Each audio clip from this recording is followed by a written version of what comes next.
Okay, this evening we're grouped here with Jackie at 6:45, December the 13th, 2003. We hope to make this a great interview. And the purpose today is to record Mom and Dad at a time in their life where they have seen all good and bad. And so I'm going to ask some questions of them. And this is for Rick and Joanne, Jenny, and for Mike to have with them for the future comings, so that they can hear and see Mom and Dad and some of the things that have occurred for them throughout their life. First off, I'm going to have them state their names in full. My name is Oscar L. Killian, Jr. And what does L stand for? Leon. Who were you named after?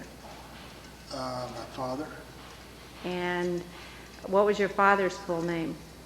Oscar L. Killian, Sr., but he went by the name of Lonnie all his life. And you? My name was Doris Mary Moore Killian. And were you named after anyone in particular? No, How did they come up with the name Doris? I have no idea. Grandma never told you No. where that came from? A strange thing happened when I got my baptismal record from the state. And what was that? They had, my name was Laurita, Laurita. And my mother said she didn't have any idea. I'd never heard the name before. And so I had to have my name changed on my birth certificate from the state. Now, my baptismal record was okay. I'm so glad you had it changed from that to Doris. So what names do you go by now? I go by Doris. What do you go by? Oscar, And are there other nicknames that people call you? Ozzy. And They go by they called The Da since my grandchildren. And I tell you, long years ago, I went by Junior. Everybody called me Junior. And when I started grade school my first year, of course I only knew of Junior. So I said my name was Junior Killian. And she said, that is no name. That's a by name. So then I had to tell her that Oscar. At that time, I was kind of embarrassed of my name, Oscar. Everybody named animals by that name, and it was kind of embarrassing. so you didn't like your name? Really, no. Now, I don't mind it. It's an unusual name. It did bother me when I was young, in grade school especially. Yeah, it means, Oscar means bounding warrior. Doris, do you know what you might be in any Indian name? No, I don't. She always tells me that she thinks she was a Navajo Indian at one time in her other life, In her prior life? prior life. See, that's an interesting. When were you born? I was born August 30th, 1920. And do you know what day that was, by chance? Really, I don't. Do you know when of any time, the time that you were born? It was right at midnight. They thought for a while, my birthday was the 31st. And I celebrated it on 31st till I got a baptismal record or a birth record and that stated it was the 30th. So I must have been born right before midnight. Mom, when is that you were born? I was born on December the 3rd, 1922. I And don't know the time of my birth at all. I don't know. and where were you born? Were you I was born at Claryville, Missouri, in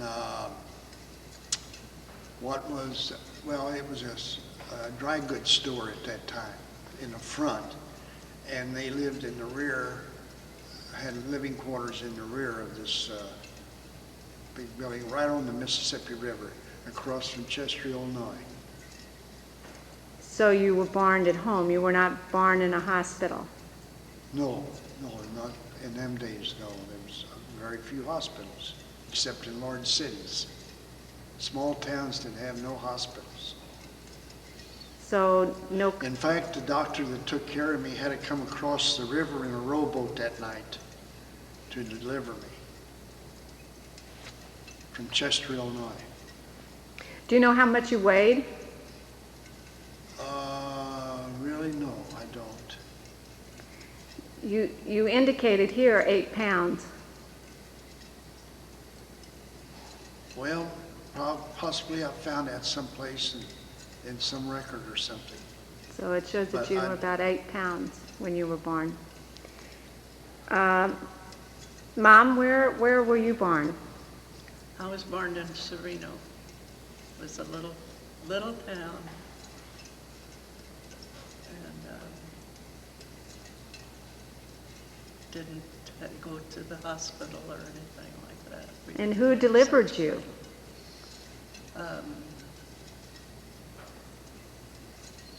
Dr. Blaylock, I think. So it was a doctor that actually came to your house and took care of you. But there was no complications with either of the parents, the mothers, at the time of the births. It was just a common occurrence that children were born in their homes. Oh, yeah.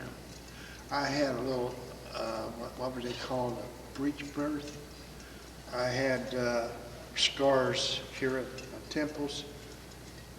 I still carry it from the birth, whatever he used, instruments to. Oh, so he used tongs to take you out. Yeah. So a breech birth is one where you're turned around. Oh, So well, I thought that's what it was. no, so But he used this to, I still have a scar here. It used to be real prominent when I was young, here in my temple. well, you were born with tongs. Uh-huh. They pulled you out because you weren't going to come out of there. Is that right? That's right. So I liked it there, huh? you liked it there so much that you were going to stay. Okay. What address did you grow up at? Where did you grow up, and what was that address? The majority of your life, where did you? Well, the biggest part of my life is 227 West St. Joe. But when we moved from my mother, see, I understand my mother lived in Claryville, my dad lived in Perryville, and they hadn't got to, move together yet, or for some reason. I don't know. But then we moved to Perryville, and we used to live right across the street from where we always lived, where you kids grew up. At 227. You actually lived across the street from our 227. When we first moved from Claryville to Perryville. Mm-hmm. Then, sometime along in 32, something in there, 30s, I moved to a house next to her where she lived. Which was further down on St. Joseph Street. Further out the street. She lived at 608, so this must have been 606 St. Joe. And why did you move there? That's just your whole family just moved there? It was just Yeah. a change? And then from there, we moved to 227 West St. Joe, which was my grandparents' home. which, as I understand, they built that home. Built that home for a measly sum of about $650. And at that time, both of the houses were there. The kitchen was separated from the house. That was there as well at that time. Yeah. So they built both of those for about that. See, my grandmother's parents gave her this lot. In fact, he gave all of the daughters a lot in that area to build a home on. And then this home in them days, 1893 or 94, that's all the homes cost. So did they get the entire lot from St. Joe Street to all the way to the back? South Street, yeah. To South Street? That was a pretty large lot for Big each lot. of the, Big area. didn't know that. Mother, where did you spend most of your life? What address? At 608 St. Joseph Street. We moved from Sereno when I was 3 years old. That was a farm that we lived on, and we moved to Perryville. Did Grandpa continue to work on the farm after you moved? He kept the farm for years and years and years. And he worked on it a lot. Not like he did when he lived there, but Now, where do you both reside? we're living in 3280 Gifford Lane in Sarasota, Florida. And how long have you lived there now? Well, The end of this month, it'll be 20 years, right? our, getting our 20th year. Yeah, beginning our 20th year. We moved here in 1984. 84. In December of 1984.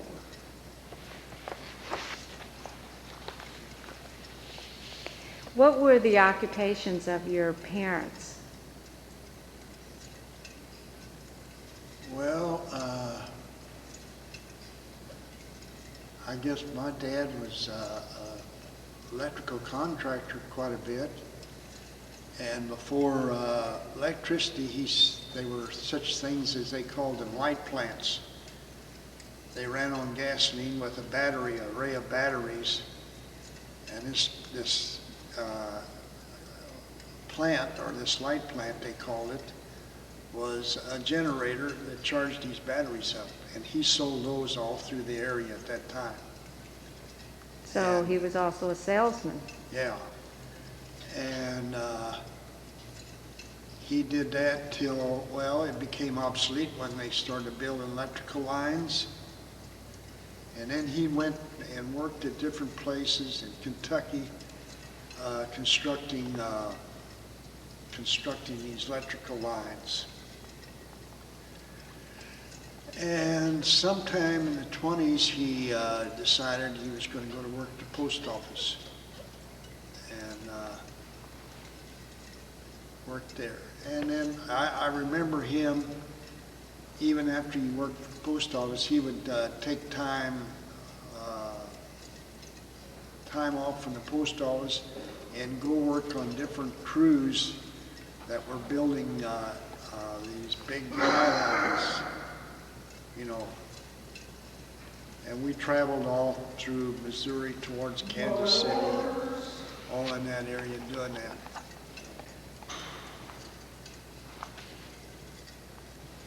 So what else did he do other than sales and Well, electrical? he only worked at that time till almost all his life. He only worked a half a day, and then in the afternoon he would still do electrical contracting for, you know, the wiring homes and electrical repair jobs and stuff like that.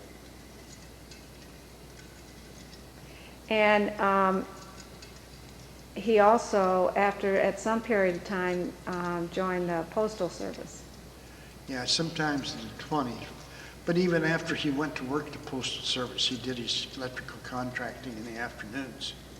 Oh. See, he'd be through working by 11 o'clock or 12 at the latest, and then he had all afternoon to work on another job. I see, I didn't know that. Mom? Well, what did Grandma do, I guess? Well, she had an interest in this farm and had income from the farm. How many acres was the farm, approximately? It was over 120, 150 acres, and then she had some small plots of land in different places, like 10 acres here, and that she owned herself. On the other thing, her and her brother were heirs of that, you know, they had... Because what happened to Grandma's parents? They died very young, but by the time she was 12, both of her parents were dead. And we don't know why. No, I don't. Really what killed them, I don't know. They were young. They were awful young. So she really didn't have a career as such, but other than to work what she would get off income off of her farmland. Yeah, it was about all. She never did work out. She, you know, for a company or for anybody. I don't think she could have. And why do you say that? Because she had funny ways and she couldn't work for people. She would quit if the least little thing would go. She'd quit her job and go home. She's very independent. Very independent. Yeah. So describe Grandma Killian, the type of person that Grandma Killian was throughout her life of you knowing. Was she a loving, caring, kind, hugging individual? At times, if she wanted a favor, she would be very loving and kind. But normally... But otherwise, how would you describe the majority of her demeanor? How was she most of the time? She was self-centered. She thought of herself only, you know. She was the only one that was getting mistreated or anything, you know. Everybody else was getting all the glory. And how would you... It was due to her... I sat with her late in life and talked to her about her younger. The reason all this was, when her parents died, see, her oldest brother was only 19. And he, at that time, they wanted to put those kids all in orphanage, and ruthless guys were going to take that farm away from them, see. And they had a fight, and she never trusted nobody due to that all her life. And due to the fact that they wanted to get that land, because it was very valuable land, but real good farm, great. And plus they had this store, which was left to her. The brother that owned the store left that to my mother, this big building, and it had a dance. And well, where was that building? At Claryville, Missouri, on the river. In fact, that was another thing my mother and dad did. They gave dances there. They got big-time orchestras to play in this thing on Saturday nights. And people would come from everywhere to go to that. And it was kind of a bad... see, this was during Prohibition. And there were a lot of... they didn't themselves bootleg, but there was a lot of people out around that were bootlegging out of their cars for all these. It was the flat parade, see. Charleston and all that, you know. Everybody, the young people were going to hell, is what everybody said. The older people would see all the way they would dance and way they started wearing their dresses up to their knees, and oh God. Plus, all this bootlegging going on, which was illegal. And it drew big crowds though. See, all the young people came to these dances. And they did that on Saturday nights.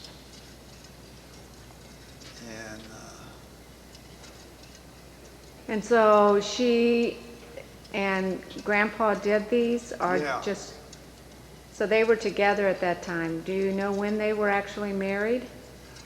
Well, they were married in, I'd say 1919 sometime. And how did they actually meet? Well, now I don't know that. But you think it was out of love and everything that they met and had their life together? Sometimes I didn't think there was much love there. Because wasn't Grandpa somewhat of a nomad? That he would take off and leave for long periods of time? Yeah, he liked to go. He liked to. And see, Hawaii. well, like he left and went to Hawaii during the war, Pearl Harbor. At that time, weren't you fighting in the war? You were in the war. I wasn't in yet. I was working at Curtis Wright, St. Louis. So, Mom, what was the occupations of your father and mother? Well, when we lived on the farm, he was a farmer. When we moved to town, What would he farm? What would he, vegetables? What did he do? Cattle? he had cattle, he had pigs, he had Chickens? He had fields of, I don't know what, actually, corn and wheat, I guess, and that kind of thing. Okay. But when he came to town, then he went into car sales. He was, I think he sold used cars at first, and then he got into, got the agency for Chevrolet. He was, had the Chevrolet agency there for years. Mom, we were asking you about your occupation of your father, and you said he was a farmer and that he farmed corn and wheat and had pigs and cows. After he left that, he went to used car salesman, or started as a used car salesman, and then took over the ownership of Chevrolet. Chevrolet agency. So that makes it interesting to know, because as I remember, Les had the ownership of the Chevrolet He did. dealership. So did Grandpa give that to him, or Grandpa No. sold that to him? No. No, that was a different time. Entirely Uh-huh. from when that was. Yeah. When Dad had it, Les and Clyde were both still in school. And at one point, my dad ran for the assessor of Perry County. He's the only person that, I don't know how many years went without having a Democrat win an election in Perryville. And he won the assessor election and was assessor for it. Well, that was a good thing. What I seem to think that, for some reason, which could be wrong, I thought that he was a CPA, that No. he did income taxes for He people. did income tax after he retired from, he quit, he sold out his, the Chevrolet agency, and he went to, then he went to,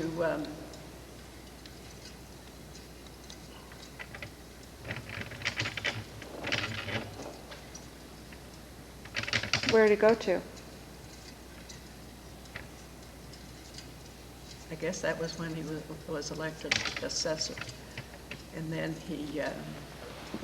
he still had the farm, and he would, had hired somebody to take care of it for him while he wasn't there. And after,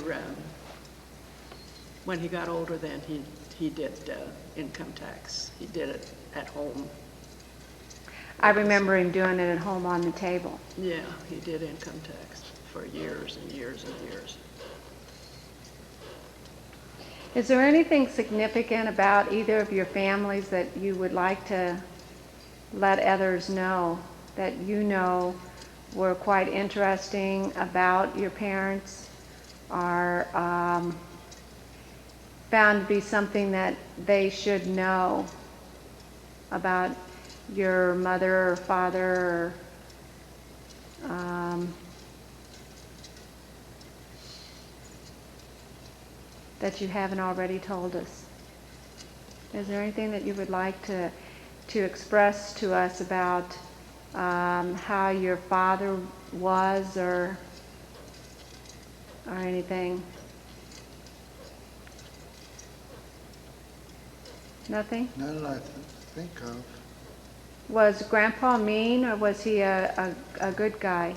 He was a good guy. He was really had a good personality, and I think he was a spoiled child.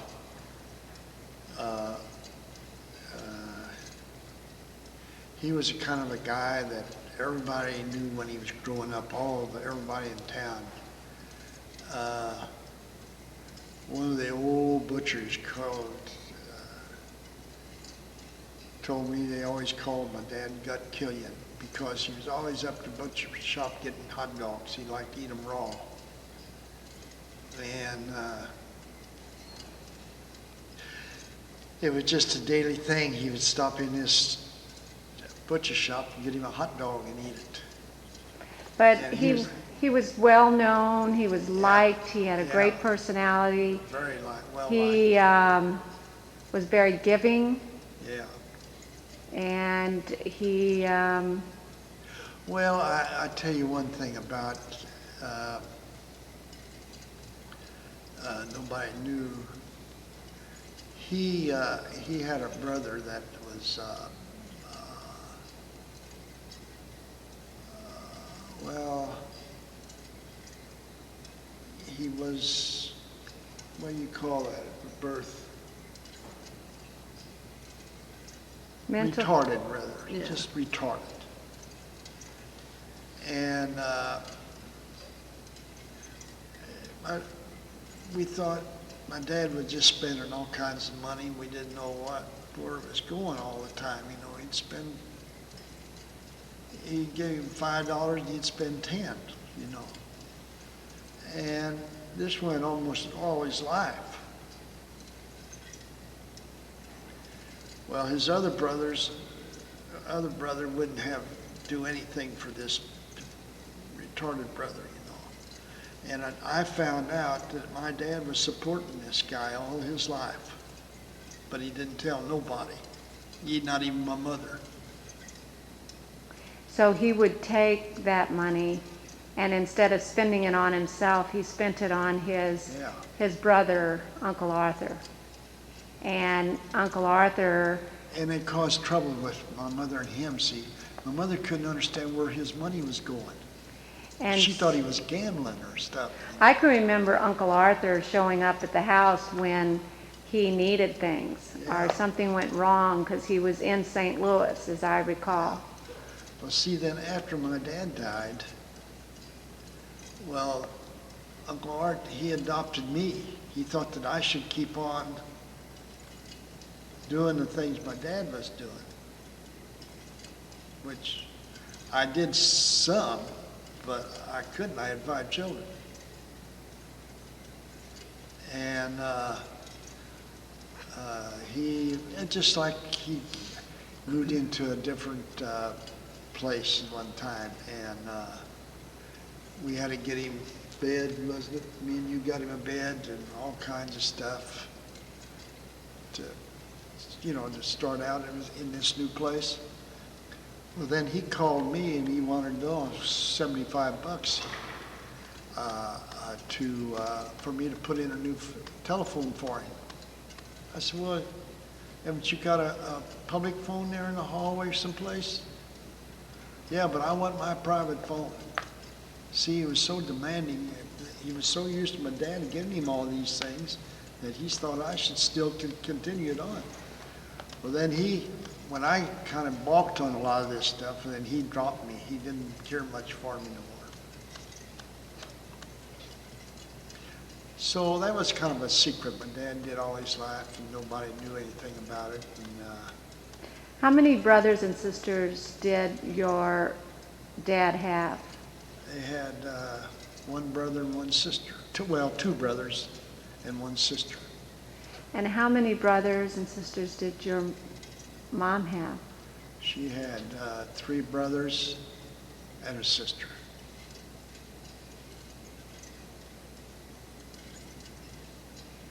Mom, how many brothers did your father have?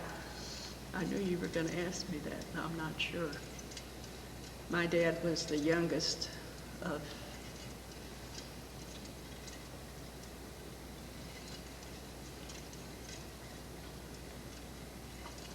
I know he had, I'd say he had 4 sisters that I know of. And I'm not sure how many brothers he had. He had one brother who was a doctor that lived up in St. Genevieve. He had another one that was a photographer. But I don't know for sure how many brothers. I don't know. I just never did find that out. And your mother, how many brothers and sisters did Mom? She had 3 brothers and 5 sisters. So they all came from pretty large families. Yeah. Well, then that comes to where you had children. You grew up and you two met. And why don't you tell us a little bit about how you two met and how you knew one another through growing up, and how you came to decide to marry one another. Well, as I say, we moved next door to her. She was one of the first instances I remember of personal contact with Doris was she ran a little store, neighborhood thing that, kiddie store, little things. Well, she had one of her items she had was a twig off of a tree with a piece of twine attached to it, and it would pop. It was a whip. So she sold me that for a penny. And I took it home, and my mom said, boy, you've been taking something similar to that. So in my own mind, I decided that I'd been rooked and I'm going to go get my money back. So I take it back, and she wasn't going to give me my money back. And I don't know how she come to do it, but finally I did get my penny back, and she took her whip back. And I don't think me and her played together for a long time after that. She wouldn't have nothing to do with me. So, well, later on we did. We started to build a little shoe boxes. At that time, we would attach a string to the shoe box and then put colored crepe paper pasted inside with cutouts of diamonds and moons and put a candle in there. Well, then that showed all the reflections of these designs, which was sometimes pretty. And we'd pull at night, when it got dark, we'd pull them up and down the street. We'd all have different designs and different, it was one of our, we did a lot of things in them ages during the Depression, see. We made our own toys or made our own entertainment because we didn't buy toys. That was out of the question. You may got a toy for Christmas or something like that, but during the year, you didn't get no toys at all. And we would do that. We would, she'd give me different colored crepe paper to paste in there. We'd make this paste out of flour and water, you know, and paste that on there, and it worked pretty. Well, that was one of our entertainments. Me and her played doing that, but there was no idea that we were girlfriend and boyfriend, you know. How many playmates. We were just playmates. How many brothers and sisters did you have? How many that played in this activity? You had how many brothers and sisters? Well, I had one brother, is all. At that time? Yeah. And how many brothers and sisters did you have at that time? I was the second to the youngest, and there was 5 girls and 3 boys. So the only one that wasn't there was Kotze and Dorothy? No, Dorothy and Kotze would play with us. I mean, we were we were a team. We all played together.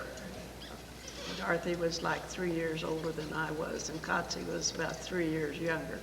But we all played together. Along with this little pulling of these little... Well, we kind of all played together at that time. Mm-hmm. They would, when we lived next to her, they had a lot of, they put on a lot of drama. They would We'd have make a show. A stage and make up skits of their own. Take a sheet and make a curtain out of it, and we'd pull it across. And charge a safety pin to cut for admission. I don't know why a safety pin, but that's what the admission always was. Of course, I think the people used them at home to pin diapers together. But anyway, they did a lot of that. At that time, there were a lot of barns in that neighborhood. Doris had a barn, Brown's across the street had a barn, Sissel's had a barn back there. From, the days of carriages, we weren't too far from the era where just people had nothing but a carriage and horse for transportation. There weren't many cars yet, you know. And in the late 20s, like 28, 29, people started getting cars. Well, these barns were just storage places. They got rid of their horses and their carriages, and they were getting cars, you know, Model T Fords. Everybody could afford a Model T Ford at that time, Henry Ford. So would you have considered yourself what class would you have considered? Wealthy, middle class, poor, growing up? Oh, we weren't poor.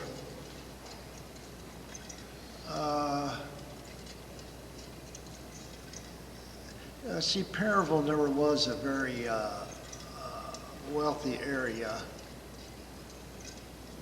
It was like when the Depression came, I heard the rumor around here was that Perryville never noticed it because they'd been in the Depression all their life. So, you know, you had a few people that, well... Who would you have considered to be wealthy at that time? Well, my aunt and uncle next door, they ran the bank. What was their names? Phillips's. Oh, okay. Now, but they weren't what you, we'll compare it, they might have had $1,000 where you probably only had 200 or 300. Like they didn't have millions. Maybe, they may have had $10,000 cash and taken it, you know. Today, they would not have been considered. Today, they, wealthy. no. But at that time, that was wealth. And Mom, what would your family have been considered?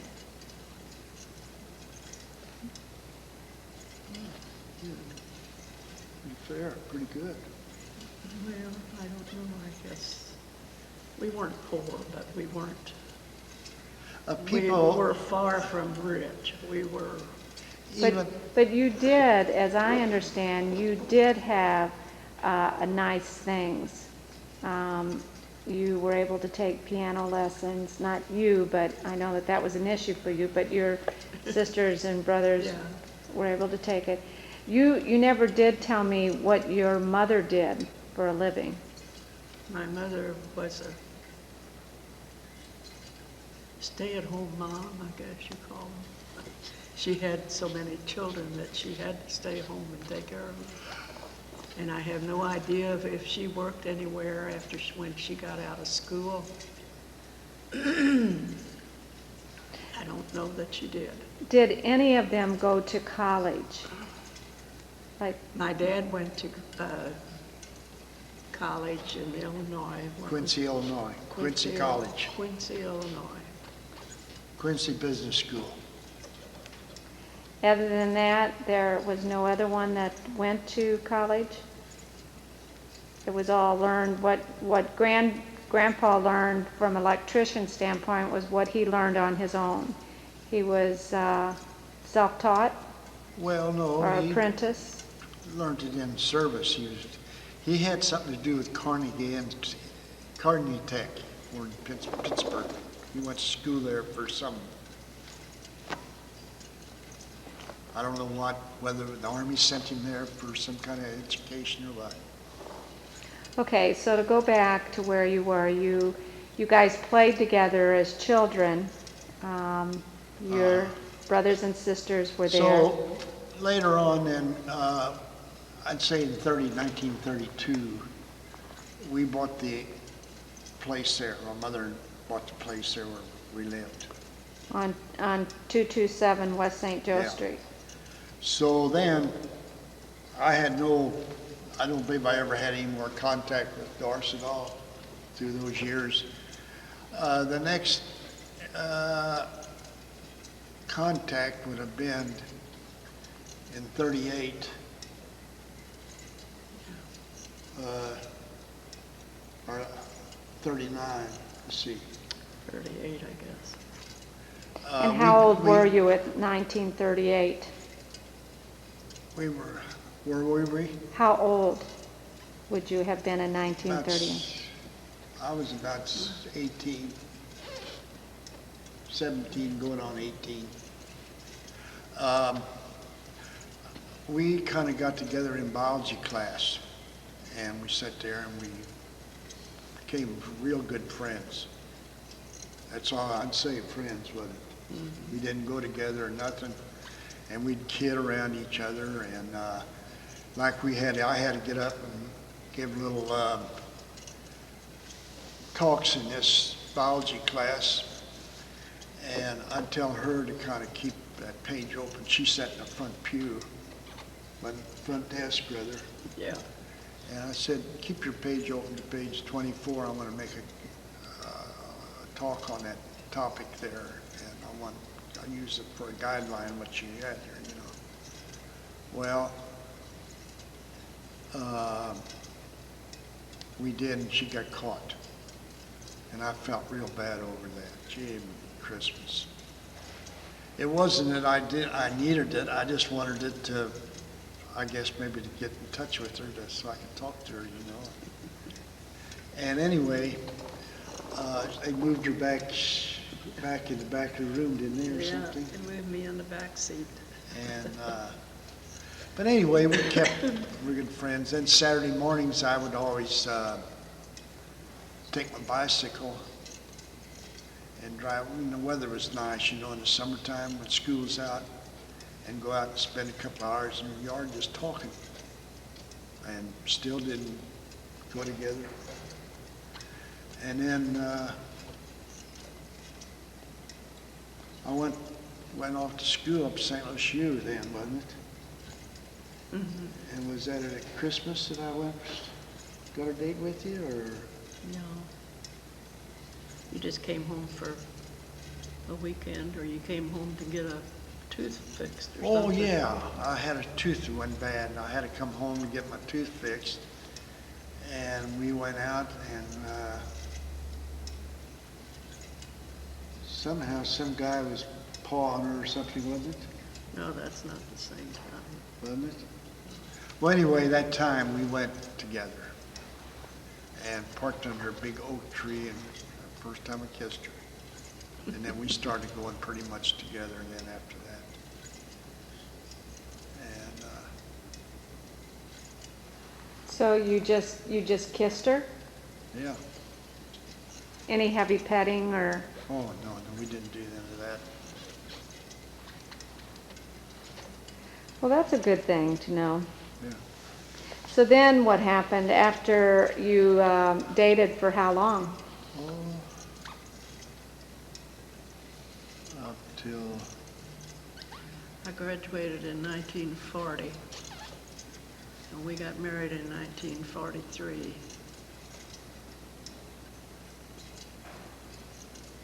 so probably 2.5 years we went together. And so on what date did you get married?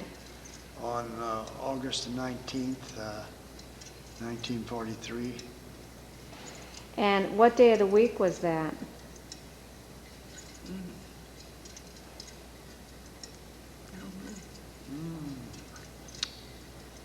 Because if you can remember, Seemed you like it was a Thursday, were going to leave for the service. the next day. So tell us about what that day was like. Who attended? Who was your best man and your matron of honor? And so where were you married? At St. Louis University Rock Church. And Patsy, my sister, was the maid of honor, and Charles Charlie Fenwick Fenwick. was best man. There was very few men left around. There wasn't very many boys left in town anymore. And I guess that's why. He was always a friend, he was a friend. Were Just- both of your parents present at this wedding? No. We went So was We this, went to St. Louis and got married at the same church as his parents got married at the Rock Church. so they were not for this wedding? No. And why would that, when you say no, you mean grandma or someone was not for this wedding? Oh, no, it was terrible. When I told her, she went, about 3 days, wasn't it, before, she went in a room and closed the door and never came out. And I left and went to St. Louis and got married and went to service the next day. See, when I got out of high school, I went to St. Louis University, Well, I guess I finished 1.5 years, was it there? Yeah, And this war broke out, And what war was that? World War II. So Dad knew somebody or something and got me a job in Curtis Wright, and I got deferred from,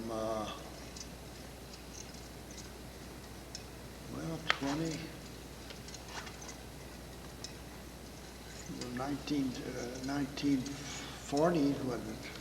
41? Deferred for about 2 years, see, the war had been on us. And then I was going back to school at night. I was going to night school at St. Louis U and working during the day and being deferred from service, for 2 years. Well, up into 43, I was the only guy, there wasn't no young guys on the street, boy. And it was getting to be quite a ordeal. People was wondering why you weren't in service, you know. So one day I decided to go in. It'd been enough. So I went down to the federal building and took the examination for air cadets, aviation cadets, and passed it. And then they told me that I wouldn't be called till December. Well, this was sometime in July or August of that year. July, it had to be. So I was gonna, what the heck was I gonna do? I don't remember anyway. Anyway, I was just gonna piddle around, you know, till I got called to service. And boy, first part of August, I got a letter that I was supposed to report to service on August the 20th. So then we got together real quick and decided to get married. Why did you want to get married before you left? I don't know. I don't know. He asked me to get married, and we talked to the priest, and we did all the things. And then, decided that we were gonna go to St. Louis and get married and all this. And when his mother raised such a stink about it, he decided maybe he shouldn't do that. So he came and told me he didn't think we ought to get married then. So I told him if he didn't want to get married, then not to worry about me, that I probably wouldn't be available when he got out of service. He didn't like that too well. So anyway, we got married before we left, and that's why we got married the day before he left, because that was the only time we could set it up to do it. So you gave him an ultimatum. yeah. Well, I felt like if I didn't do that, then, but it didn't make any difference, but his mom was gonna run our life all the way through, and she did anyway, but. And she did. Mm-hmm. She did. So then you left for war, Uh-huh. and then Mom followed you. What happened? I took basic training at Jefferson Barracks, and then I went to Albion, Michigan, to Albion College for a year. Yeah, it was About a a good year. time. I went to school there. And then, I flew. I started flying at Marshall, Michigan. And from there then I was qualified as a pilot and was sent to Kelly Field, Texas, where I was put in a pilot pool, and because there was too many pilots. And then I had to go be reevaluated, and they decided to send me to Bombardier Navigator School, go all through school again, because I'd qualified for all three. So you're pilot, Bombardier, Navigator. And I happened to qualify for all three on my grades. So, very disappointing. Very bad. I just didn't like it at all. So from there I did some stuff at Randolph Field, Texas. It seemed like to me that it was similar to, they were testing us for astronauts, to be truthful. We went on centrifuges, you know, these things that spin you. I went into big containers that would float, you know, make you lighter than, and did all that while I was waiting to go to this bombardier school. Well, then finally I was sent to Childersfield, Texas, which is really awful place. And I started my bombardiering and navigating there. I got up into I had a lot of things went wrong there. A lot of people I was with were not very efficient. And a lot of accidents happened. And I had about 4 weeks before I was to graduate from this school.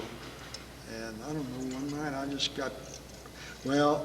I'd been having little problems. I went to the flight surgeon and he told me to take off and go over and relax for about 4 or 5 days at Amarillo, Texas or someplace. He said, just go over and relax. You're just flew too much. You're out of it. So I went over there and I came back and I went and flew a couple of days more again there and I still wasn't no good. So I went down one night and called her and I told her I'm going to resign and get out of this. I said, all I did was just ride in this plane till I took my turn on the bomb site. Or the only navigation we did was mostly at night. And all you had to do is plot your course and everything else. And then you had your thing, turn it over to the pilot, your figures, and then that's all you had to do, sit there and wait. Unless something didn't go right,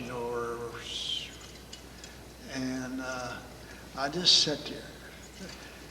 It was altogether different than being in control of that plane, And these pilots were really, one guy would just, every time he'd land, he'd just sweat. He said, this is getting me, boy. He said, and he'd just sweat. He said, this is a hot damn plane and all that, what I'm saying. So, all these incidents happened, and these people I was with were not, they weren't there for what they could do. All they were there is to get that damn uniform. And so I went over and told her one night and called her. I said, boy, I tell you, this is just getting to me. And so I called her and I asked her what she thought of me resigning my commission. And she said, it's up to you, whatever you want to do. So the next day I went over and resigned. I had to go before a general, and if I knew all that was going to go through, I don't believe I would have done it. Why? It got real touchy, real bad. I got threatened and everything else. And I told them that it was getting to me, and they didn't believe me. And anyway,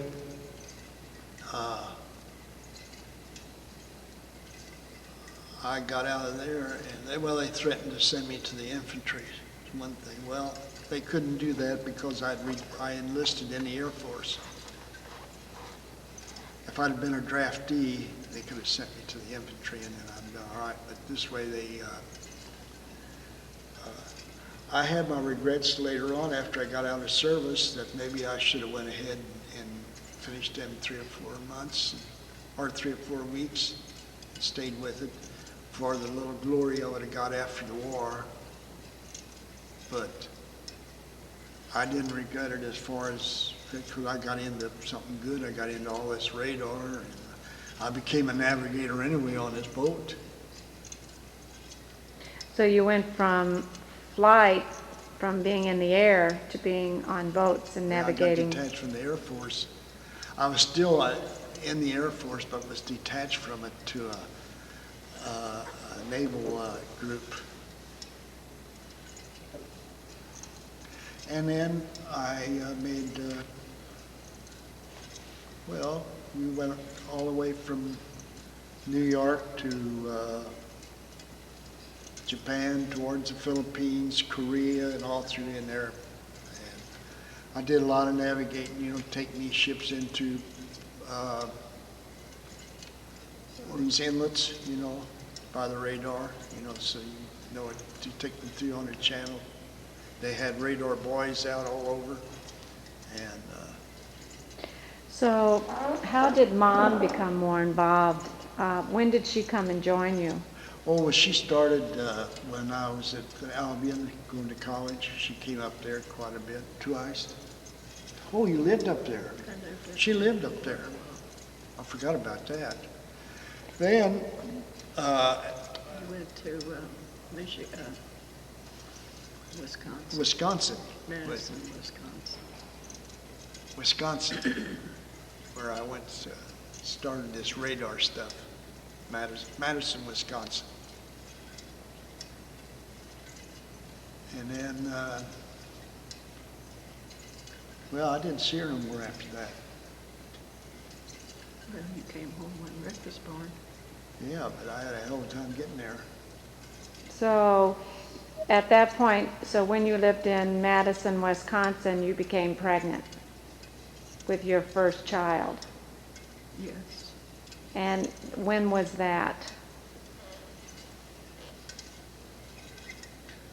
Well, Rick was born to 45, wasn't it? 45.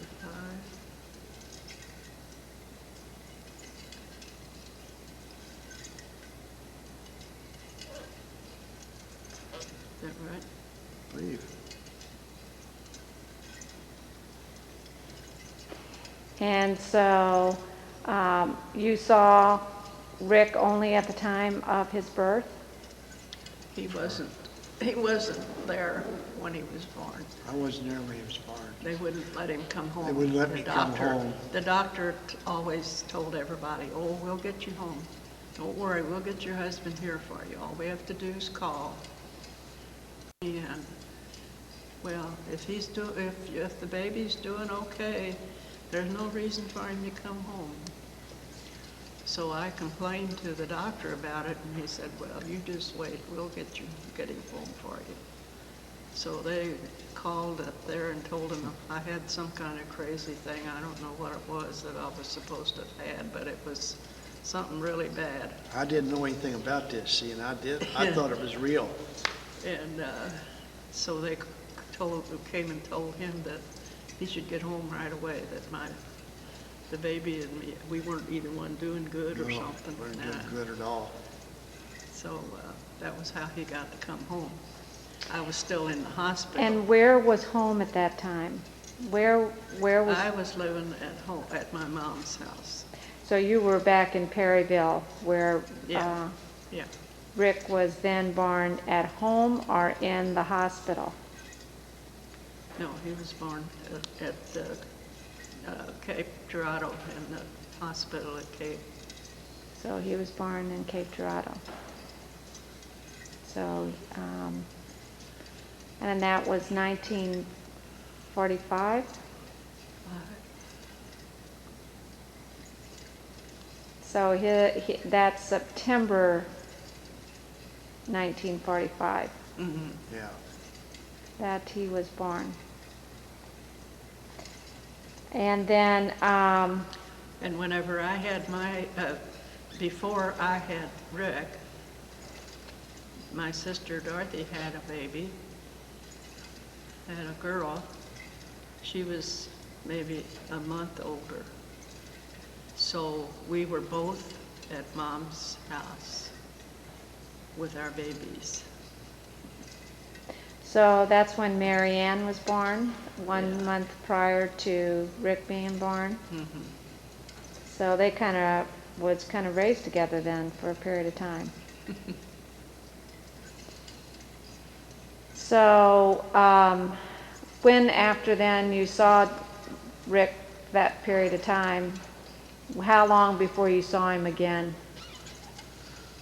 Well, he was walking, I don't know. It was, I got discharged. So would you say that was 2 years later?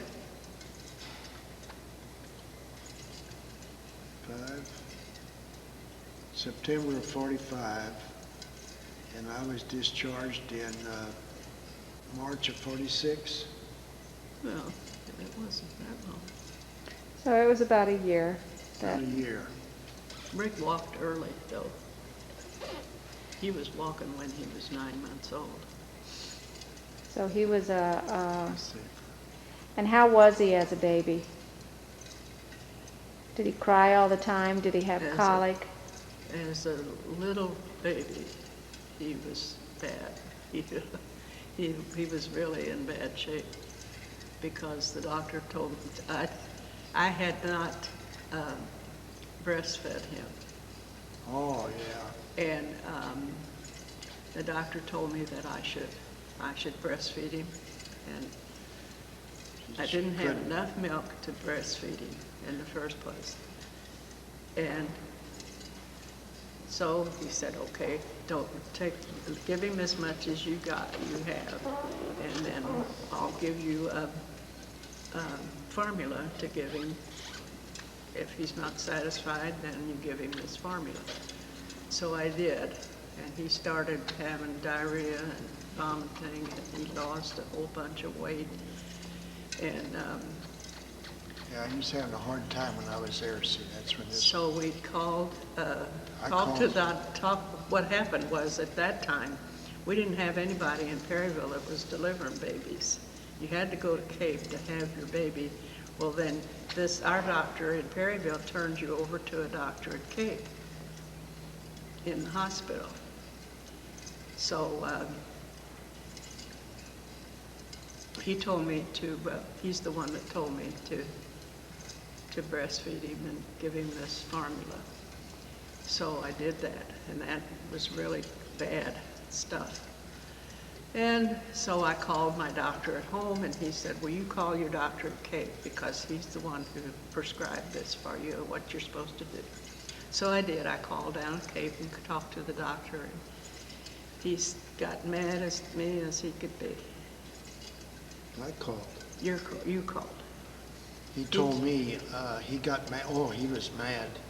He said, that's the trouble with these young women now. All they think them things are for is to put in sweaters. He meant. And so then me and her had a little, I said, well, he said you shouldn't have done that, Doris. And they'd already pumped her breast dry, and he wanted her to still do that. Well, I didn't know. Well, he gave her a formula. He gave me a formula. It was just regular pasteurized milk with syrup in it. Yeah, syrup or something in it, and it worked. It worked. So anyway, he started getting better before I left. Well, where did you leave to again? I left and went to Asbury Park, New Jersey. No, That's where you came from. I came from there. That was when he was born. Seagirt, New Jersey, I went to. So then, and then you were released and came home for good in No. 1946. Well, yeah. Well, from Seagirt, I caught a ship to go to overseas. So were you involved in the Pearl Harbor, bombing of the Pearl Harbor? No. Were you out of the war at that time? Or had that? I never got into any combats things at all. Only thing, this trip we would pick up floating mines, and they would destroy them as we went. We could pick them up on our radar, our navigation equipment, and then the Navy gunners would blow them up, as we'd pass through. That's about as dangerous as I came to anything. See, I got in too late to be involved.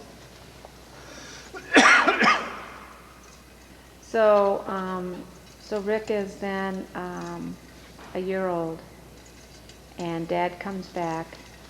And now what happens? Where do you guys go? Where do you live? What are you doing? Where do you go to? That was a very troubling time. Yeah, that's bad. And why was that so troubling? I was thinking of going, I was thinking not going back to school, so I decided maybe I would go back to Curtis Wright. Well, I went back to Curtis Wright, and I had to go to someplace in New Jersey, wasn't it? To work. And I didn't like that area over there. Well, you know, I don't know. Well, I just thought that was a bad idea for me to go all the way over there and start working and move and everything. And where was that located? Where was that located? Well, I don't know exactly anymore what the town was. Was it Illinois, Missouri? Well, New Jersey. Oh, in New Jersey. And which probably would have been a best thing we should have done. Did Mom move up there with you then later before you got out? Or was she still living at Grandma's? She was still living at Grandma's. Well, then I was going to go, then after that thing, there was no really anything I wanted to do around there.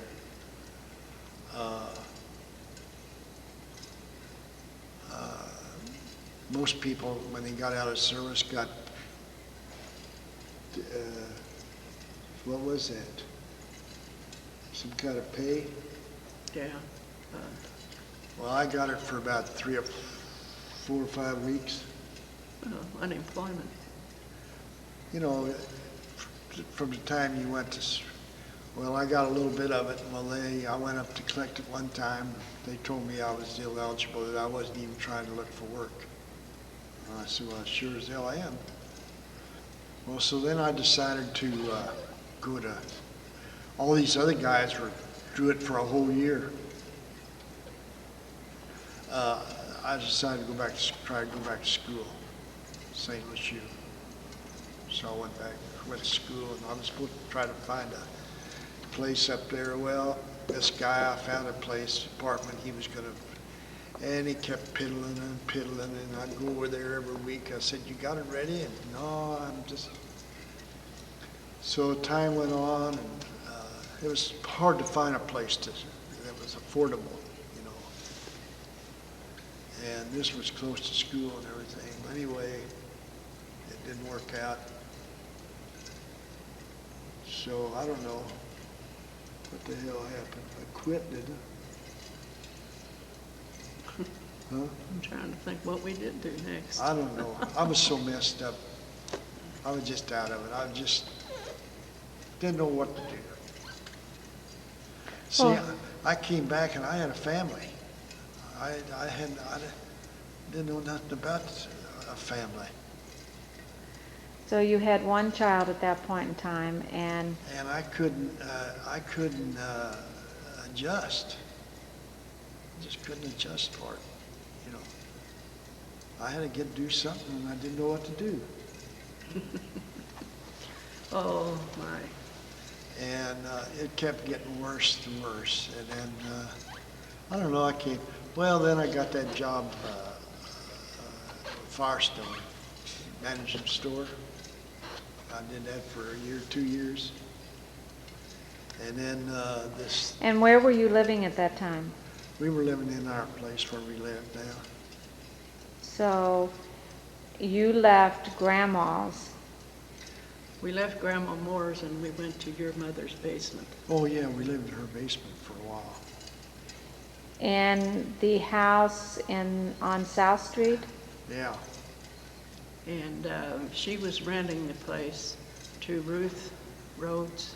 You remember Ruth Rhodes? Mm-hmm. Ruth, you know, she was married to, I don't remember what her name was now. Kaiser, George Kaiser. Yeah. And they had one daughter. And she was the daughter, no, the son, she had a daughter and a son. Judy. She didn't have the son yet while she was living there. Because he was a retarded. She had the daughter when she was living there. Well, they lived downstairs and we moved upstairs. And all we could hear was Judy. That's all she heard. It was sad. Anyway, they finally moved out, and then we took over the whole house. And how much did you rent the house for? Huh? How much did you rent the house for? $50 a month. How much? 50. 50. Okay, so you said that you had paid $50 a month rent for, Yeah. Now this was for the entire house. Yes. Yeah. You now had the entire full house, except that where was a kitchen and a bathroom? Because the kitchen and the bathroom were in that little house. No. There was no kitchen. Was that always a kitchen when that lady lived down there? Oh, no. That was a bedroom and a kitchen and a bath Downstairs? in that little house. I know, but in our big house, Yeah. there was a kitchen. Yeah. The kitchen that was there was always a kitchen. Yeah. Yeah. And the bath. And that little bitty bathroom Yeah. was there? When- See, that was installed later in years, Yes. Yeah. after they got city water and sewage. See, then they put the bathroom in. So then, you're now living at 227 West St. Joe Street, Yeah. and you're working at Firestone, and now you must be going to get pregnant here because Jenny comes along 2 years after Rick comes. Well, then, That was, in between time, I went and this thing came up for letter carriers, or post office. I took it and passed. okay, that happened whenever we were still living upstairs. Yeah. And so, Because I remember Bud coming up there and tell me you- that I was appointed. Yeah. And I said, great. Well, then, wasn't long after that Ruth and them moved out. Yeah. And then we took the whole house, bought furniture. How much money were you making at the Postal Service? $1 and something an hour. And you only worked an 8-hour day? Well, no, I worked, was it 60 hours a week, Bud? Because that's what helped us get by. I had the overtime. Yeah, he was a sub, and so he would work. He may carry some mail, and he may be on the Clerk. Delivery of packages and stuff, and, you know, anything they wanted him to do, he was there to do it, you know. And were you working at this time, Mom? No, I didn't work until I had worked at the shoe factory before I got married. But that wasn't very long. Then I went to work at the hospital in the office. I made 33 cents an hour. And sometimes my schedule was from 3 to 9, a lot of the time. And so who And took I care of think your I kids? Finally, before I quit working over there, I think I was making $1.79 an hour. And this was at the shoe factory? Why? At the shoe factory? No, this was at the hospital. When you started that, though, after, I started working at the hospital when Mike was in kindergarten. yes. Okay, and so you started there at 33 cents an hour and went to $1.79? Yeah. Wow, you were a hell of a secretary.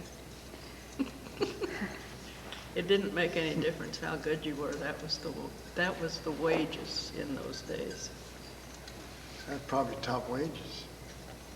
And so, somewhere along the line, you become pregnant with Jenny and have Jenny. Because Jenny is in August of 1947. She's 2 years younger than Rick. And so now, how did you feel about that pregnancy? I don't remember it. Well, now you got a little girl. Grandma was happy as a lark because we named her Virginia because of her daughter who died when she was only like 5, 6 years old. So Jenny was Grandma's little prize and joy. And so because Jenny was Grandma's little prize and joy, she also became Daddy's little pride and joy. Yeah, I guess. See, I was real close to my sister, my little sister. I was always taking care of her and doing this, and like when she got sick, I'd sit by the bed and hold her hand all the time. So then she represented your sister Yeah. most probably Yeah. to you. So Right. you were very fond of her. Because see, after my sister died, I was taking piano lessons. I was doing real good in piano. We were doing pretty great, and then Virginia died, and everything stopped. I quit music, and Dad quit this, and Dad quit that, and he gave up, and Grandma was crying all the time. And would you say that after Virginia's death, that is why Grandma became so, she would lock herself into her Yeah. bedroom and for days and Boy, it was sleep. precious. My mother was depressed all her life, though. She'd have Grandma these- was that way before because Yeah, she she did was- that when we got married. She She did. would, She went into that room and stayed for 2 or 3 days. I don't know. I mean, people don't do that unless there's something wrong. So she always did that. always- Yeah. it was And just- you remember that as a child. She'd come out of it and just be perfect, just love it. And then she'd go into these spells. One day she'd come down to me and eat me out. Boy, I'm telling you, you couldn't imagine some of the things she said to me. Yeah. The next day she come down and, I just can't believe how you take care of all these kids and you do all this cooking and you got time to make pies. Yesterday she was biting my tail off. And why would she bite your tail off? What for? I have no idea. What would she say to you though? I can't even remember now. I tried so hard to put it out of my mind that I tell you, I couldn't remember if I wanted to because I didn't want to remember. Because she was so mean? Yeah. Okay, so we know then that Jenny became the one adorned child. And this time Rick is still growing up and Jenny is getting a lot of attention. Mom is paying a lot of attention to Rick because Rick is her firstborn and she's very connected to him because of the fact that they were together. They kind of grew up together a little bit there because there was nobody else. You were gone. So now 2 years pass and you have another child and her name is Joanne. How did you pick Joanne's name? Where did that come from? Joanne then was born in, she would have been June of 19, 45? no, that's No. Rick, No, and Jenny is 47. So 49. 1949, Joanne is born. No, it's not that, I don't know. She most probably, well, I guess she could be 1949. Because, see, I'm thinking maybe there were more years between her and I than I thought. So Joanne was born. And what happened then?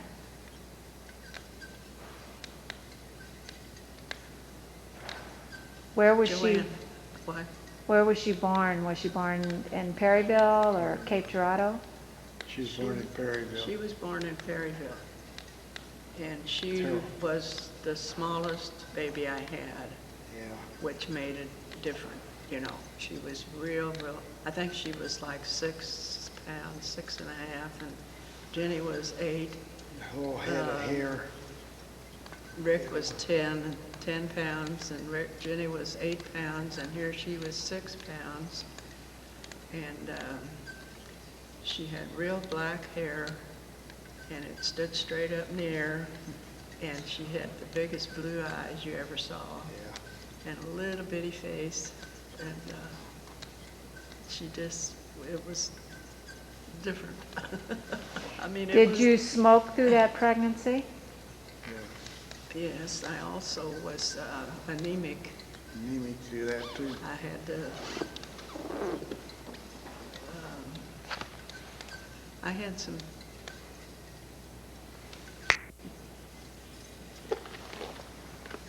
Story to be continued. came back in.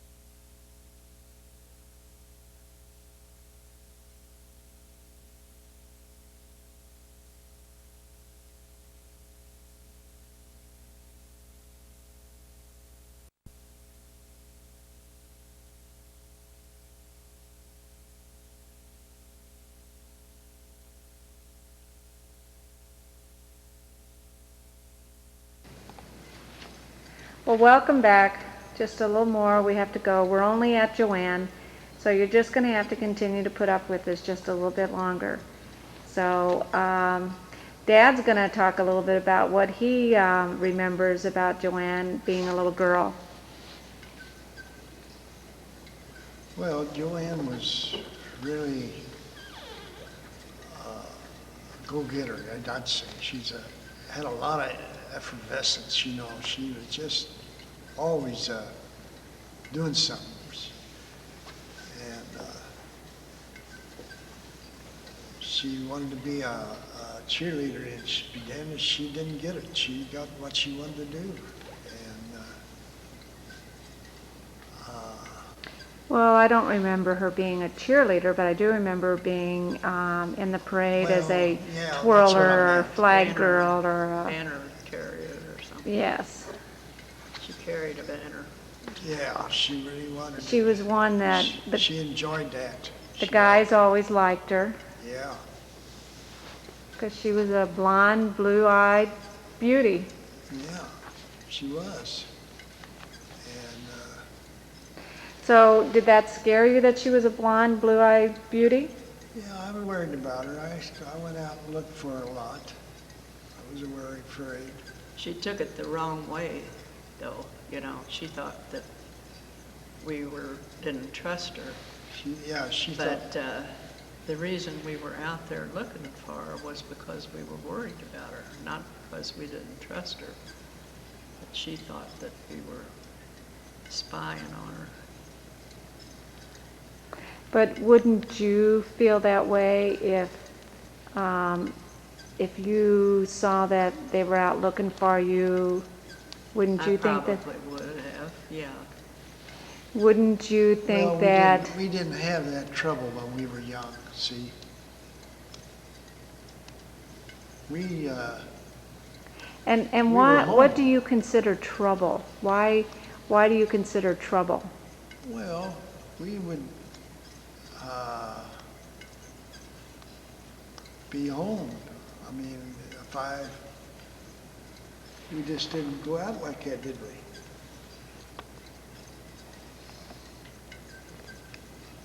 Did, See, what Tom- about Jenny and Rick? Were they not little hellfires in themselves as they got older and into high school? Well, he was just an ordinary guy. My trouble with Rick, I was always afraid he was going to get hurt, get in a car wreck or something. That just bothered the hell out of me. And what was your concern about Jenny? I didn't have any with Jenny. Because, She didn't seem to be. Did she? She was always home. well, do you ever think that you put more responsibility upon her than you did others? I think we probably did, but she took more responsibility. I mean, you could tell her, I'd like for you to do this for me now, because I'm going to be working. I'm going to have to go to work at, I'm Yeah. not going to be home for a certain time, and then she'd take over. And she was my big helper. I could have never gotten through with you five guys if I wouldn't have had her to help me out. So, but it wasn't your expectation for her to do as much as she did. No, She just, she overdid. She did more than she was expected to do. And she did it right. I mean, I don't know what it was, but she would do it just. so would you think that she might have thought that she was the mother of the children at some point in time? Because she, Probably I imagine she felt that way. Might have been. because she had taken so much responsibility, and not necessarily that you imposed that on her or that, but that she took that on herself. She took it on herself, I think, don't you? Well, You asked her to do things, Yeah. and she just do it, and then, But did it become an expectation that you had of her? but see, the thing was that I had to work. We had to work. I had to work because we weren't making enough money to get by. When I worked at the shoe factory, I had war bonds, that they called them at that time, I guess, taken out of my check. I had a stack of them. And we have to take those war bonds and give them to Grandma as our rent, because we didn't have the money to pay the rent. And But so I had to work, and I was put on this 3 to 11 shift. Well, then who was there with the kids? He came home at 4 o'clock, and at that time, he didn't cook. and so Jenny So became Jenny the did responsible things party. that I would have been doing, she did for me, and she was the oldest girl, see? yeah. So you could see where she might at some point feel some anger and resentment as an Probably, adult she because probably- she never really got to be a kid to some degree Yeah, because of some of Possible. that. But just due to that, that's just how the family was at that time. We Yeah. couldn't have done it any other way. But well, we didn't know any other way to do it. no, I mean, were you appreciative of that, Dad, or did you feel that you were not a very nice person? I was just, see, my life had been so serene and so good before I went in service. Oh, I just enjoyed it. I just loved life. Everything I did was, got me a car, and a new car, and I got anything I wanted.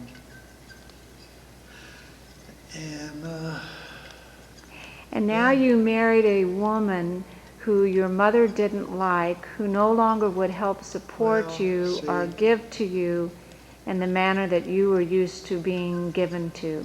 See, what I was doing, blaming everybody else for all this, you know. Because- My life had changed, I lost all, everything went right for me. Everything went wrong for you after Grandma wouldn't give it to you. After I came back from service, everything went wrong. But the truth of the matter is that Grandma no longer would help support you because you had married a woman that she didn't want you to. Well, that helped, yeah, that helped a lot. And so now she made life, But Grandma didn't necessarily support him. She didn't she- support me. what you got things you wanted. How did you get That those was things? my own making. I did He that. worked at that filling Oh, station okay, I up see. on So the what you corner. got, you really He truly worked just over at the made yourself. factory before he went to St. Louis. See, my college, she didn't give me anything for college. I worked at that shoe factory till I got enough to pay my first year. And then I get in St. Louis and I got in with football players and got me a job out there at the stadium with them. And then they would be off on a trip, then I'd take their jobs at theaters ushering and stuff and made money that way. And gee, it was fun. I enjoyed it. You know, everything was great. I could go to do anything I wanted to. I was away from Mom. I was my own boss. And, Why, did you think Mom was bossy? oh yeah, yeah. Not me. Not her, Oh, my mom. This was oh, before, I this was was saying, oh, okay. before I was married. So now you So- have Joanne, and you have Jenny, and you have Rick, and then you have a miscarriage in between. Is there a miscarriage then, or is it after me? After you. So then I come along in 1952, May of 1952. And, you know, you already have all these Spitfires going on. You're both working. You're not working yet. No. You're still at home taking care of us. Dad is there. And what was I like? You were a pretty good baby. Yeah, you were good. This was another one of we had, see, Joanne, I guess, was still in a baby bed, right? She would have been, Because we had, I don't know where we got that little bed from. It was on rollers and it had a little, it only had a little thing about that high.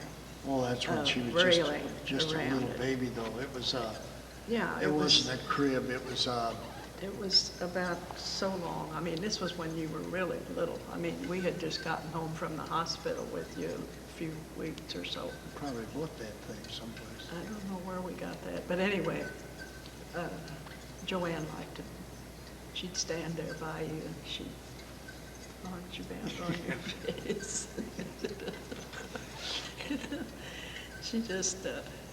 She just loved to play with you.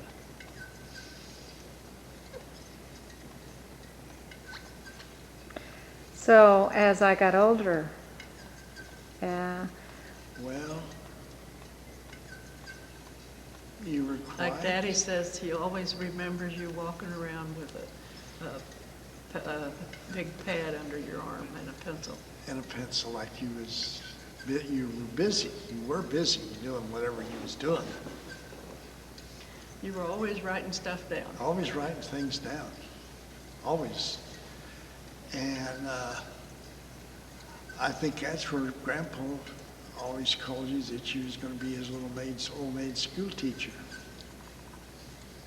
Because you was always carrying this, and you was, this is what you'd do. You'd hold it like this with your pencil. And From way back there, you know, there's And only a you get few awful things worked that you up. remember. You don't remember a lot you of just it. get all worked up over little incidents that would happen to you. years younger than I was. And he was pretty much of a character too. He says he lived in a playpen. I think he did though. He said he lived in a playpen. That was after we had our TV, and boy, you guys really liked that.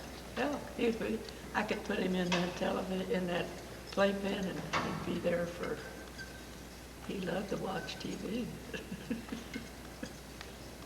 And that's how I remember him. He was raised in a playpen as far as, I do think he was. Yeah. He what? Was raised in a I playpen. won't debate that at all.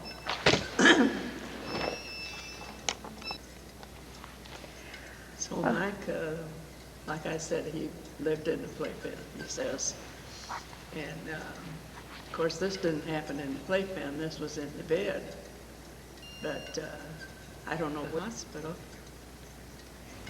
And he had to spend the night. And by the time morning came, he didn't want to go home. No. He wanted to stay while he was having a good time. And it happened at that time that the doctor said, brought the x-rays out, and he said he ain't only been eating Jacks, he's been eating BBs. And you could see little BBs all through his.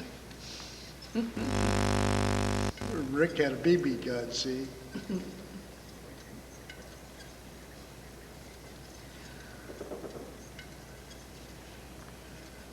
But back as far as being, he was always home by 10 o'clock at night. Yeah. I never could figure that out. We always thought, my God, what's happening here?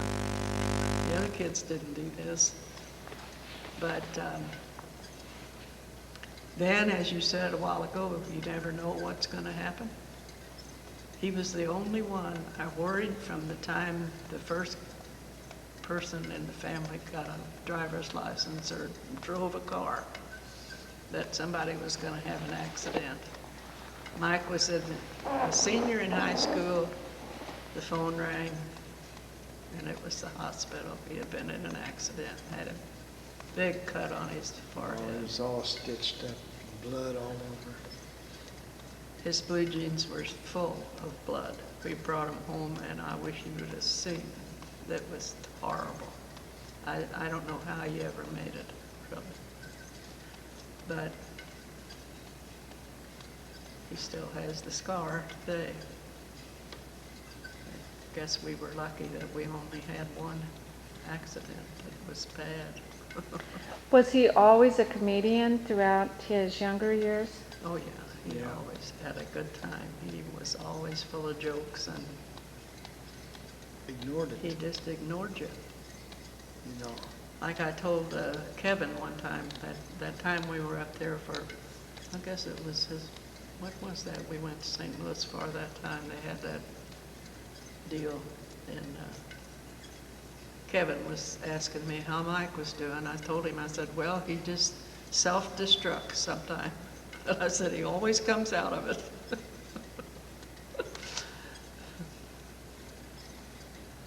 That's the only way I can do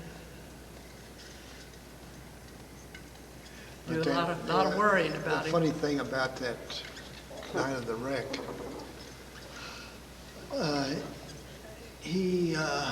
his car battery went out, you know. And I told Doris, I'm just not going to get him a battery. I said, well, I mulled it around, and I said, oh, I'm going to go get him a battery. Well, that was the night that this wreck happened. I said, geez, if I'd just held off another night. Might happen the next night. Yeah.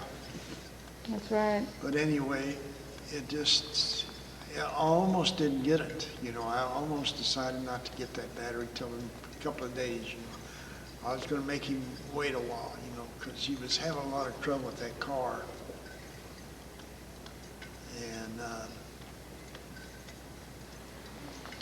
but I broke down, went and got him a battery and put it in there. I felt so good over it that I did it. But then that night he had the wreck, and the battery went. It ruined the car was total, wasn't it? Yeah. Well, we're going to go back to some characteristics of the two of you. So tell me, Dad, what color are your eyes? Brown, I believe.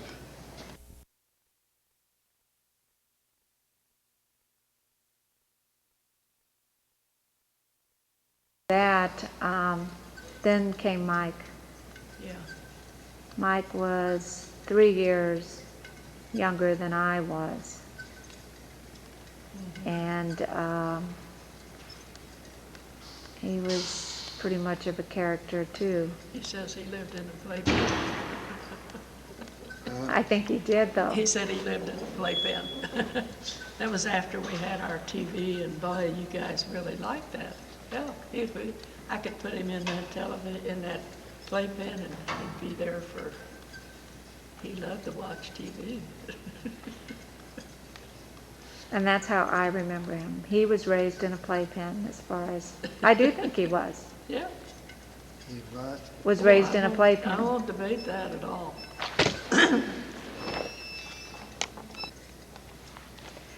So Mike, like I said, he lived in the playpen, he says. And of course, this didn't happen in the playpen, this was in the bed. But I don't know which one of you children was the one that gave them to him, but he was eating Jacks, and he swallowed one. And we took him to the hospital, and he had to spend the night. And by the time morning came, he didn't want to go home. No.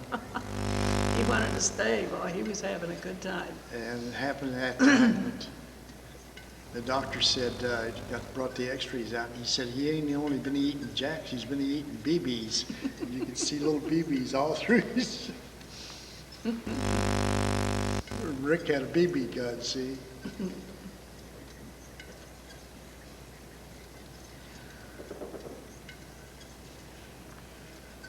But back as far as being, he was always home by 10 o'clock at night. Yeah. I never could figure that out. We always thought, my God, what's happening here? The other kids didn't do this. But then, as you said a while ago, you never know what's going to happen. He was the only one I worried from the time the first person in the family got a driver's license or drove a car, that somebody was going to have an accident. Mike was a senior in high school. The phone rang, and it was the hospital. He had been in an accident, had a big cut on his forehead. Oh, it was all stitched up, blood all over. His blue jeans were full of blood. We brought him home, and I wish you would have seen. That was horrible. I don't know how you ever made it, really. But he still has the scar today. I guess we were lucky that we only had one accident. It was bad. Was he always a comedian throughout his younger years? Oh, yeah. He always had a good time. He was always full of jokes and So, always telling a joke. Oh, I missed school in the third grade. I laid out for a whole year. I couldn't walk. But I did don't know we- what it was. and then when you were older, you also had a time when you And were out. when I was 32, I had That- the same thing.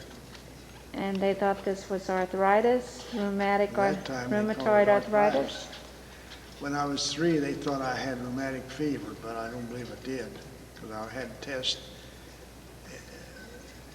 made, and it says I never had any rheumatic fever.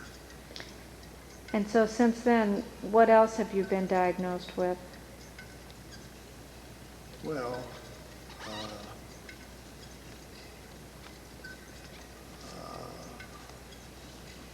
first I had the prostate, enlarged prostate.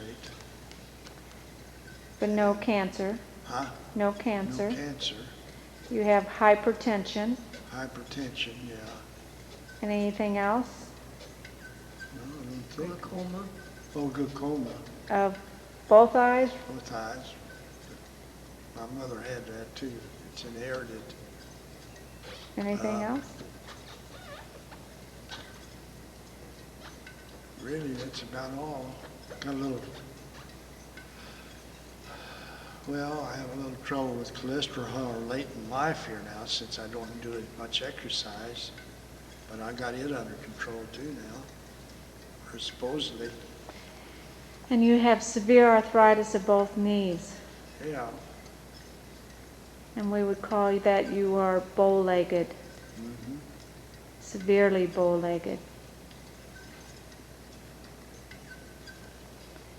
Mom, what about you? Your health? I had been healthy. We moved here when I was 62, and I had not been to a doctor.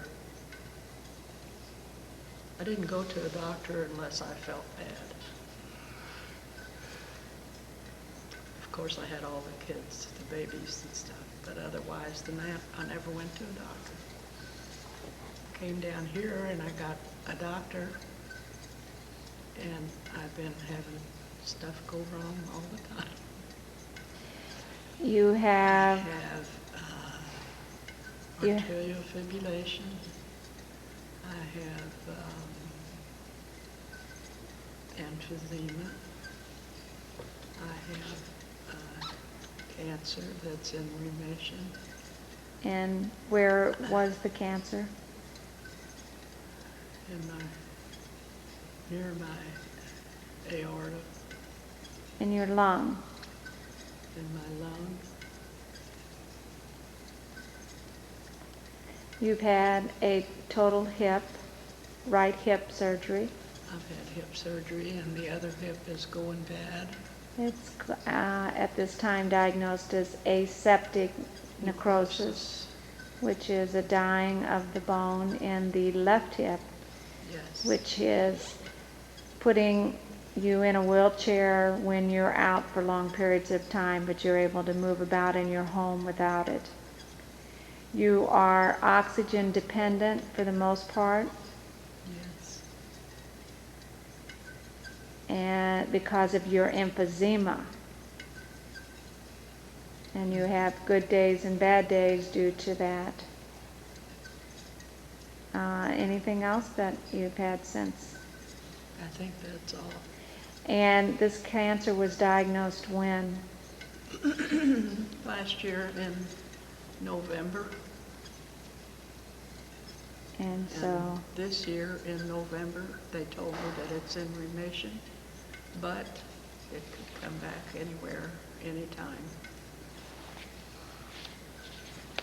so what do you do to prevent that? To prevent it. You just get PET scans every 3 months to watch and look? Check it out to see what's going on. If there's anything there, then they'll start treating me again. Maybe. She doesn't even know for sure if they would treat me again. She told me. Of any time of the year, do you enjoy the most?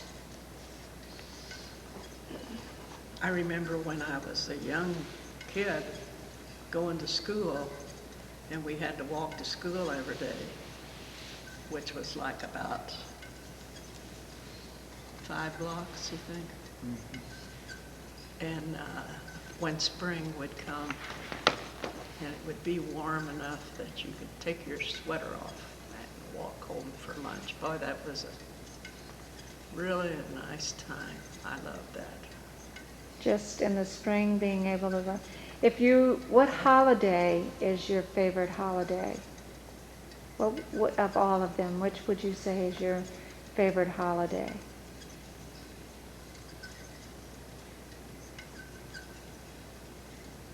I guess Christmas. I'd say Christmas. Age of 55, at which time you received treatment, which put you into a treatment program that you attended AA programming throughout a great deal of your time up to the age of 64 until you moved down here, at which time you gave it up.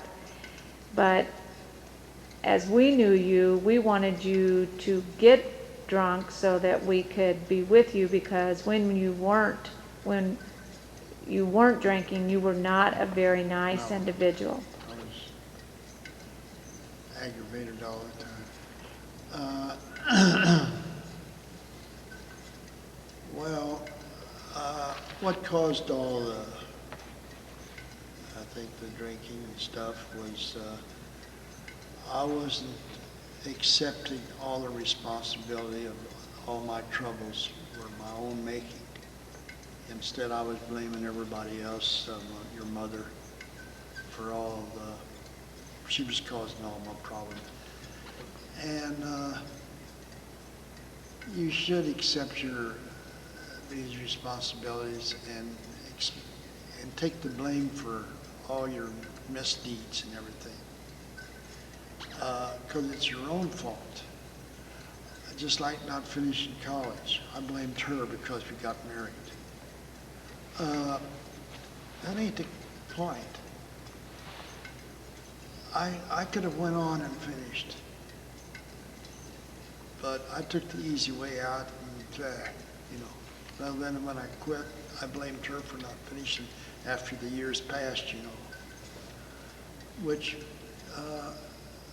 when I quit drinking, I learned how to accept all those things, that it wasn't anybody else's fault, it was my own fault. If I could have went ahead and done that if I'd have just made up my own mind to do it. But I took the easy way out. And so your advice to your children would be to accept their own responsibilities. Yeah. And don't blame other people for your misfortunes and everything else. What? They're all in your own making, in a way. Except disasters and stuff like that, but I mean normal. Would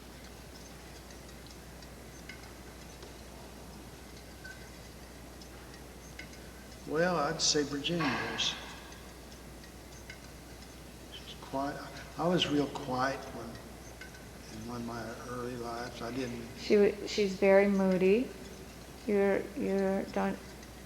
Yeah, I'd get melancholy over my parents and all that. I'd get down. Even when I was 10, 12 years old, I'd get real down. And Mom, who would you say most resembles who you are or have been in your life?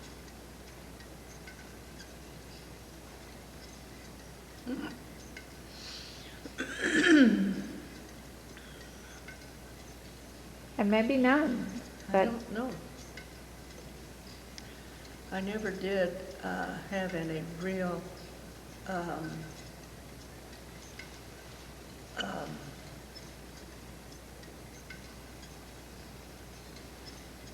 I didn't want to go to school. I didn't want to go to college at all. That was not in my life. Why? I don't know. I always had the feeling that if you go to work and get yourself a job, by the time you put all this time in school, you can learn that job and you can be as smart as that guy that went to college. so then you would say, because Jenny has many years of time in, and as you see though now in this day and age, I can.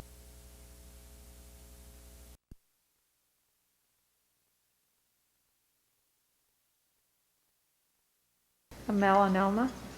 No, it's No. Hodgkin's. Oh, Hodgkin's disease. Yeah.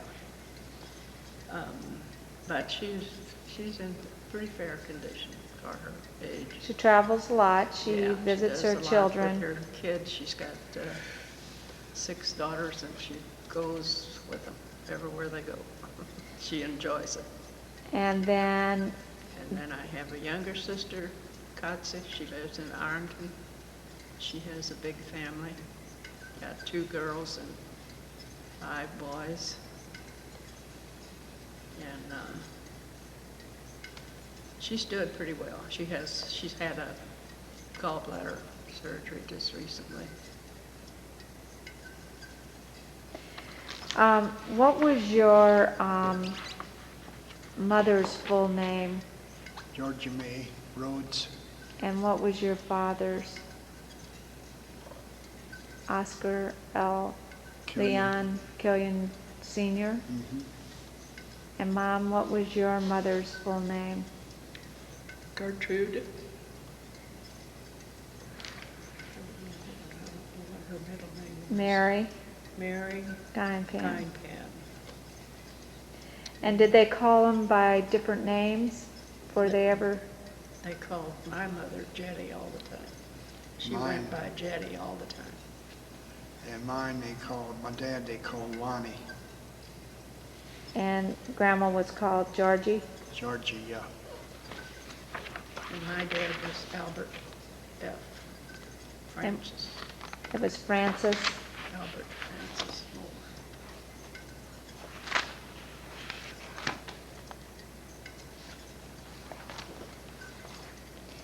So, is there anything significant in what we've talked here tonight about that you would like to tell your children, or that they remember you by, that you would like to give them advice of over age and everything that they don't know about you, that you would really like them to know about you?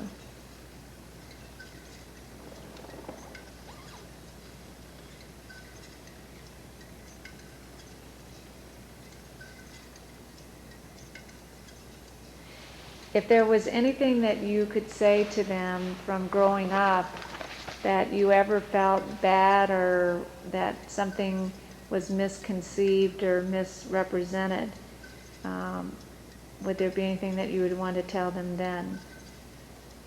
That you were misperceived maybe in your actions, such as, Dad, one thing we didn't talk about was you were an alcoholic. You were basically a weekend alcoholic,